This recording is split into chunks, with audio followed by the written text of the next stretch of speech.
Selamat petang, salam sejahtera. Terima kasih karena bersama dengan saya di Nazilin Unity Channel. Baik, petang hari ini saya nak ulas tentang persaraan Dr. Mahathir Mohamad dalam bidang politik. Ramai yang mempersoalkan dan ramai juga yang rasa bersedih kesian terhadap terhadap Tun Dr. Mahathir Mohamad selepas beliau meletakkan jawatan sebagai pengerusi bagi Parti Pejuang Tanah Air. Walau bagaimanapun saya secara pribadi saya tidak rasa kesian kerana bagi saya sudah tiba waktunya Tun Mahathir Mohamad perlu berehat dan letak jawatan memandangkan usia beliau yang sudah semakin senja. Jadi oleh sebab itulah saya memberikan tajuk kepada ulasan pada petang ini adalah betapa kritikalnya Tun Mahathir Mohamad, dan ini saya beritakan kepada anda keadaan terkini Dr. Mahathir Mohamad yang kritikal bagi pendapat saya. Saudara-saudara sekalian, Tun Mahathir dan persaraan penuh kepedihan. Minggu lalu, Tun Mahathir Mohamad mengumumkan peletakan jawatannya sebagai pengerusi pejuang dan seterusnya bersarah sepenuhnya daripada dunia politik. Berbeza dengan pengumuman bersarah kali pertama Tun dahulu yang penuh dengan emosi, teriakan dan tangisan, persaraan kali ini hanya dilakukan dalam diam-diam sahaja. Bahkan tiada sidang media, tiada tangisan dan tiada air mata. Malah pemakluman bersarah itu tidak disampaikan sendiri oleh Tun Dr. Mahathir Mohamad, tetapi disampaikan dihebahkan pula oleh bekas calon pejuang yaitu Lan Londo, seorang aktivis seni yang barangkali tidak pernah pun berlakon sebagai hero dalam drama atau filem. Persaraan Tun Mahathir itu kemudian disahkan oleh Mukriz Mahathir selaku Presiden Pejuang melalui kenyataan media yang menyanjung jasa serta sumbangan bekas Perdana Menteri itu selama ini. Bersarah sepenuhnya Tun Mahathir ini tidak dinafikan adalah penuh dengan kepedihan dan penuh dengan kesedihan. Walaupun cemerlang sebagai Perdana Menteri, Tun Mahathir Mohamad sebaliknya bersarah dengan kegagalan yang menyakitkan. Kegagalan terbesar walaupun beberapa kali cuba menghalang kemarahan politik Anwar Ibrahim, termasuk memecatnya pada tahun 1998 dan sengaja memungkiri janji peralihan kuasa selepas kemenangan PH pada 2018. Tun Mahathir akhirnya bersarah ketika bekas sahabat dan musuh politiknya itu gagah berdiri sebagai Perdana Menteri yang disanjung dunia.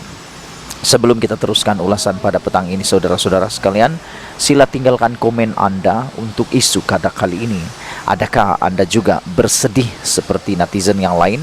Ataukah anda seperti saya yang tidak terlampau sedih kerana kita memikirkan ini waktunya Tun Mahathir Mohamad perlu meletakkan jawatan dan berehatlah sepenuhnya. Lebih malang lagi, saudara-saudara sekalian, di ketika Pakatan Harapan yang dipimpin oleh Anwar berjaya memenangi paling banyak kerusi pada PRU 15 lalu, Pejuang pula kalah semua kerusi yang ditandinginya. Sudah tentu yang terburuk sekali ialah semua calon pejuang termasuk Tun Dr. Mahathir Mohamad dan anaknya yaitu Mukriz Mahathir hilang wang pertaruhan mereka. Dipedihkan dengan semua kekalahan, walaupun melalui jalan berliku, kerusi Perdana Menteri tetap jatuh jua kepada Datuk Seri Anwar Ibrahim akhirnya. Makna kata, bersama kejayaan Anwar menjadi Perdana Menteri itu, seumpama ada sesuatu hukuman turut ditimpakan kepada Tun Mahathir Mohamad. Agaknya, kalau pejuang sekadar kalah dan hilang deposit pilihan raya, tetapi bukan Anwar Ibrahim yang jadi Perdana Menteri, kesedihan dan kepedihan Tun Mahathir tidaklah begitu menusuk-nusuk jantung kalbunya. Kini, dengan bersarah sepenuhnya dan tidak mungkin mampu kembali aktif lagi sebagaimana selepas bersarah pada tahun 2003 dahulu, hari-hari mendatang Tun Mahathir pastinya akan terus sepi dan sunyi. Menonton berita TV pun barangkali cuba dielakkannya, kerana jika terpandang wajah Anwar ketika ini, bertambah lagilah luluh hati Tun Mahathir Mohamad. Dengan persaraan Tun Mahathir Mohamad, pejuang kini dipimpin oleh anaknya sendiri yaitu Mukriz Mahathir yang tentunya memerlukan keluarbiasaan untuk menghidupkan kembali parti itu.